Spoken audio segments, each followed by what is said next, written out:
Howdy partners. Things are mighty desperate, which is quite handy because I'm desperate Dan.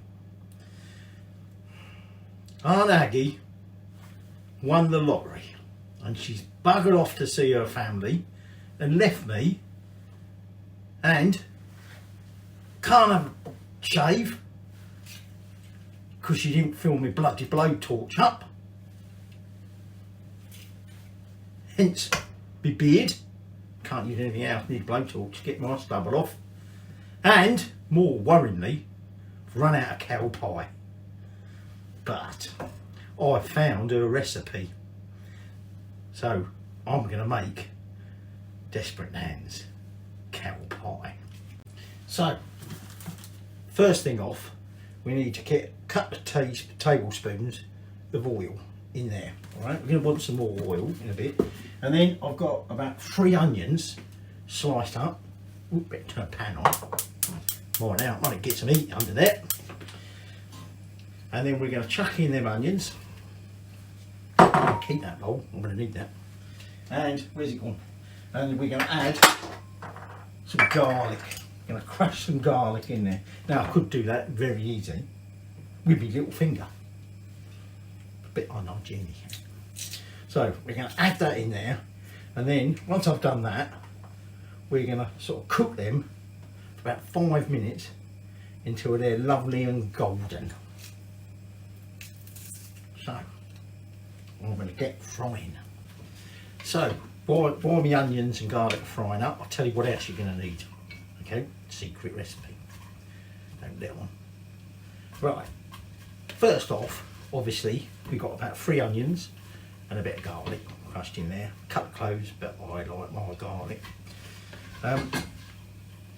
You're going to want about 1 kilo good old cow meat, cubed up. So I've got that there ready to go.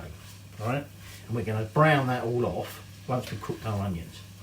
A teaspoon of sea salt, or salt, how does it? 200 mils of red wine. Now Dan ain't really a wine drinker, although he might be later if he runs out of beer. So 200 mils of red wine. Oh, them onions make me cry. Oh, desperate Dan don't cry normally. 600 mils of really strong beef stock, because I'm strong and I like it strong. So I've got 2 beef stock pots in that 600 mils of water. Dan don't like tomatoes, but we need to put some tomatoes in here. So I've got a can of peeled, although they weren't very well bloody peeled, plum tomatoes. Going to need a bit of chopping up. They'll be going in at some point. Oh, fine. Tablespoon of English mustard. Don't get American mustard. Oh, but if you do, it's probably not proper mustard, is it? Teaspoon of caster sugar. Because old Dan, he likes it slightly sweet. You know, you probably won't even taste it. What else do we want? A teaspoon of mixed dried herbs. He says try and see through the tears. A couple of bay leaves. Right. I mean, I have no idea what she put in it, but I can see from her recipe. You're going to want some corn flour in a bit. Well, not yet, but you will want some corn flour. You're going to want about 700 grams of peeled and chopped up Maris Piters, who are probably good ones. Oh, but potatoes. About 300 grams of peeled if necessary, and chopped up if necessary chantenay carrots. Oh, it's getting nice. Some black pepper, and then you're going to want some puff pastry for the lid, and then of course we've got to remember the almonds, but we'll come to the almonds later. So that's everything you're going to need. You want your oven on at 180, because when we brown our meat off, we're then going to assemble some of that, and it's going in the oven for about an hour. Oh, I'm going to have to stop. Can't see. So old Dan's removed them onions because they're coloured now. Oh, a bit of colour anyway. They're soft. Now add another glug of oil, and then we're going to take some of that cow meat, and we're going to chuck that in there. And what we're going to do, we're going to do it in 3 batches. Okay. And so I'm just going to brown this off so it's nicely brown. Don't know where I'm going what's failing. When this batch is nicely browned all over, remove it, do the next batch, glug of oil before we put it in, because if you don't put enough oil in there, the meat will tend to dry out. Don't want your dry cow pie. So I'm going to get my meat cooked. So that's all the meat cooked. Okay, I had to wave the old 6-shooter at it, try to get out. Anyway, in goes my wine. Apparently we have to deglaze the pot. Luckily, Aunt Aggie explained what that was in her recipe. So we'll put that 200 ml of red wine in there, and we're going to bring it to the boil and give the old pan a good scrape down, get all the bits off, although to be honest there is no bits in here. Well, very little, right? So we're just going to deglaze the pan, and then a lot of the rest of the ingredients, me meat, me onion, garlic stock, me mustard, me bay, bloody meat's trying to escape again, me bay leaves and mixed herbs, me salt, me sugar, tomato puree, wherever that's gone, and me tomatoes. They're all going to go in. Wait, bloody wine's trying to escape now. Won't be any alcohol in here. So, like I say, we've got that up. Just check. That's right. So, I'm going to put in my stock. Left in the bottom there.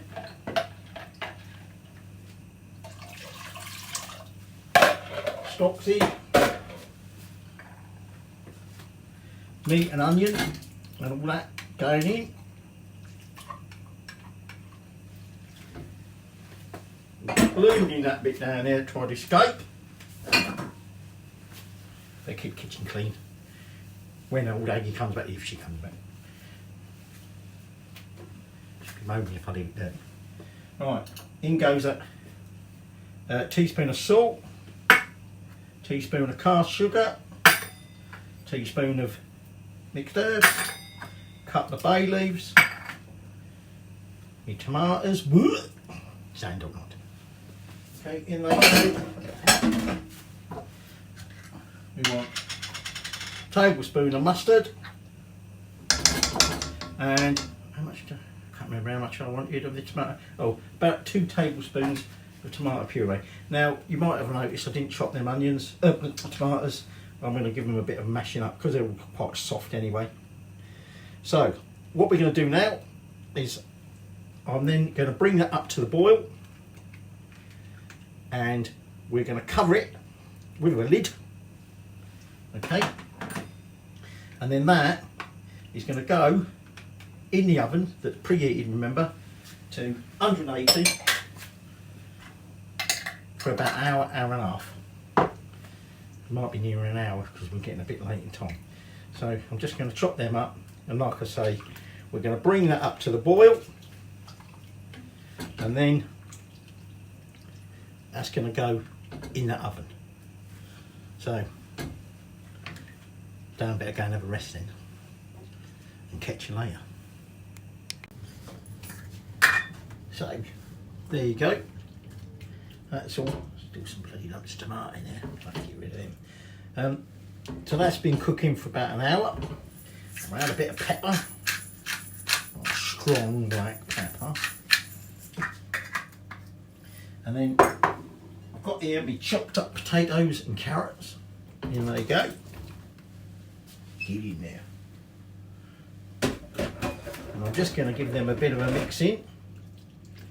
And although Dan don't feel the heat, Dan's making sure you don't forget and grab hold of that handle. So we're just going to mix that in. And then what we've got here is 3 tablespoons of corn flour and about 4 tablespoons of cold water. That's trying to bloody escape now. And just going to tip that in. We're going to give that a stir in. And now guess where that's going? Nope, not in the pie dish yet. That is going to go back in the oven for at least another hour. Essentially about hour and a half, although these chunks of meat ain't that big, but we want to obviously cook the meat properly. Although it's going to go in the oven as a pie, okay, we want to give it a good chance to get that beef nice and tender. So that's going back into the oven at 180 still, and that's going to cook for another hour. Right then, partners, that's out of the oven. It's been out a little while actually. So it's going to sit there until we're ready to make the pie. Now, I would normally transfer it into the pie dish, but I want to use this to measure the pastry. So I've got 2 packs of puff pastry, and what I'm going to do is I'm going to brush some water, preferably if I can get my brush wet, on top of 1 block. I've floured my surface, Australian, you know. Okay, and then I'm going to whack that block on top of there and get on there. And then what I'm going to do, I'm just going to press it down. Might have to put a bit of flour on there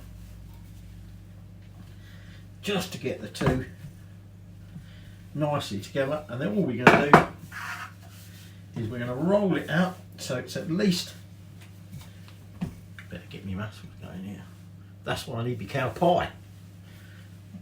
There's some dodgy geezer, apparently, to get his strength he needs spinach. Bloody pansy. Spinach!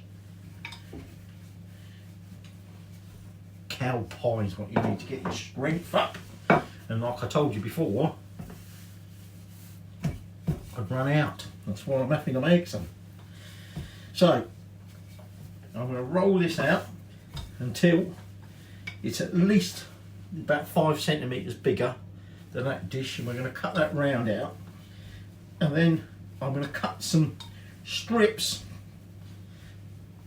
and you'll see why. Okay, so I'm just going to get rolling. Then that's a different thing altogether, isn't it?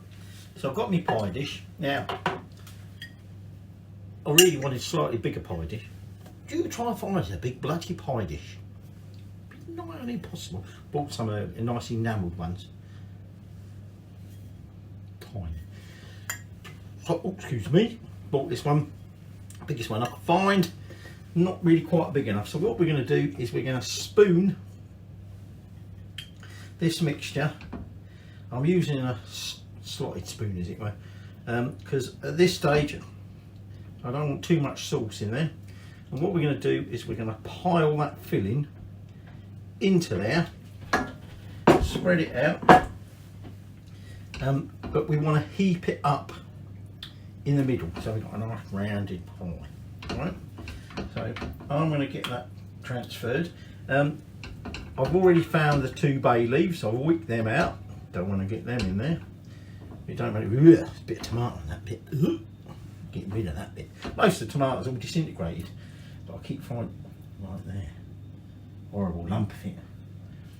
So I've rolled out. I can't remember if I said it was puff pastry.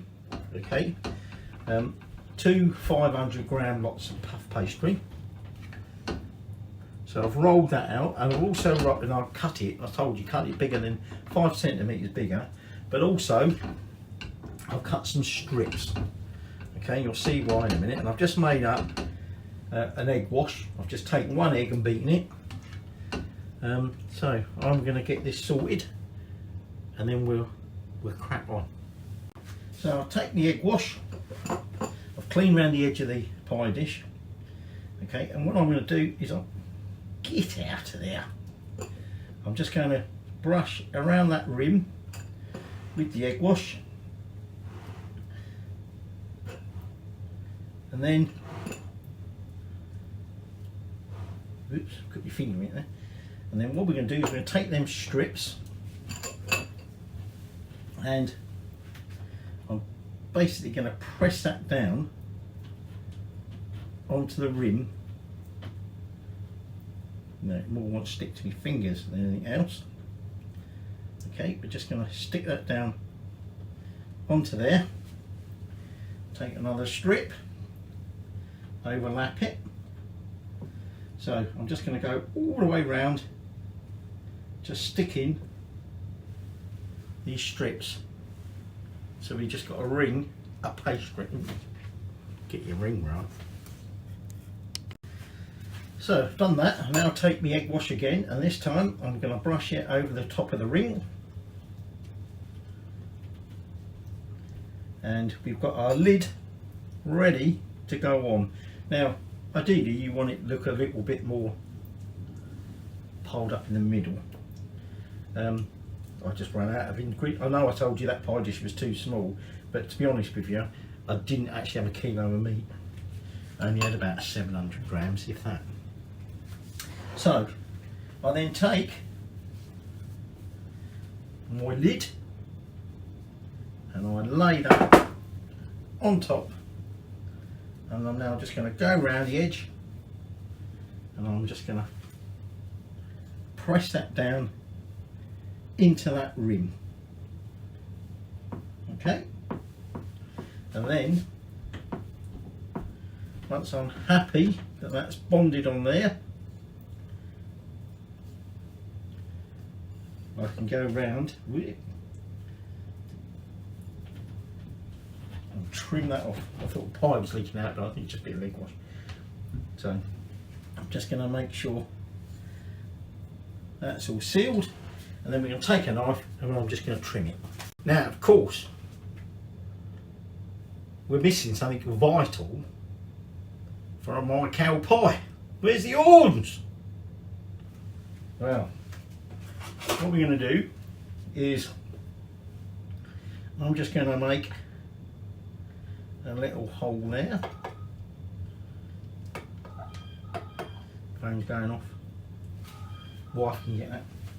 And I'm going to take the sausage and I'm going to push that down in there. There's one horn. Let's clean that off a minute. It says making a bloody mess everywhere. And then just over here, I'm going to make another hole, and I'm going to take my other sausage and I'm going to put that in there. Okay. There is the cow pie with its horns. And what I'm also going to do, I'm just going to take a bit of kitchen towel and just wipe off that bit of spillage. Don't want our spillage, do we? And then I'm just going to brush over the entire top. Now, unfortunately, I've just discovered I've got no foil. But what I would suggest you do at this stage is you create some nice little foil sheaths, so that if it turns out your sausages start burning too quick, cooking too quickly and start burning, you can just shove that foil over the top, and it might be easier to do that then rather than trying to make a sheath to go over while it's sort of hot in the oven. Now apparently there is a technique with puff pastry to run a knife around the rim and make sort of little indents and it outs it, well, I don't know. I ain't messing around like that. I'm hankering for my cow pie.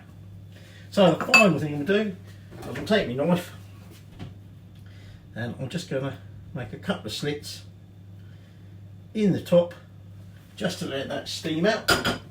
And there you go. There's my cow pie ready to go in the oven. 180. I've got a tray in there just in case we get any spillage. Okay, and we're going to put it in there and we can cook it 45 minutes. After 45 minutes, I'm going to turn temperature down to about 160 and I'm going to carry on cooking it for at least another 20 minutes. Basically until that's lovely and golden brown. Oh, this is hard work. Right, so really now you won't see it until it's done, which is in about an hour and a half time, but for you almost straight after this. And there we have my pie. Me cow pie. Horns have shrunk a bit. Well, actually, they didn't shrink. Puff pastry puffed up so much, it's covered the horns up. Look. Now, normally, obviously, I'd have used a whole cow, and that'd have been real horns, and he'd have his tail hanging out the end, and I'd just hit the whole bloody thing. But I've got to share it with the wife. So, let's have a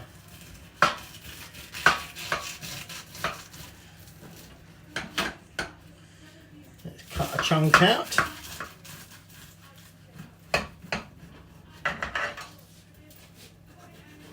Just going to loosen it around the edges.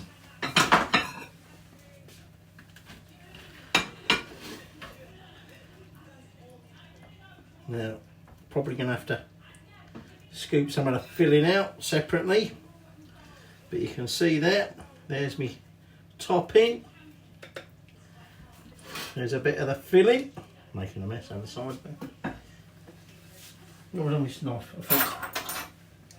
But there you go. I've left the head end in. Oof, Dan's had a beef, too many beers, I think. So let's try a bit of the old cow.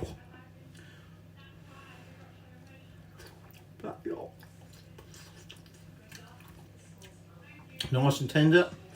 Carrots I can tell just by trying to poke in them, are nice and tender. Potatoes are nice and tender. Now, something like they're falling apart, potatoes, but if you use a marriage pie to see they're all together a bit better, rather than going all mushy.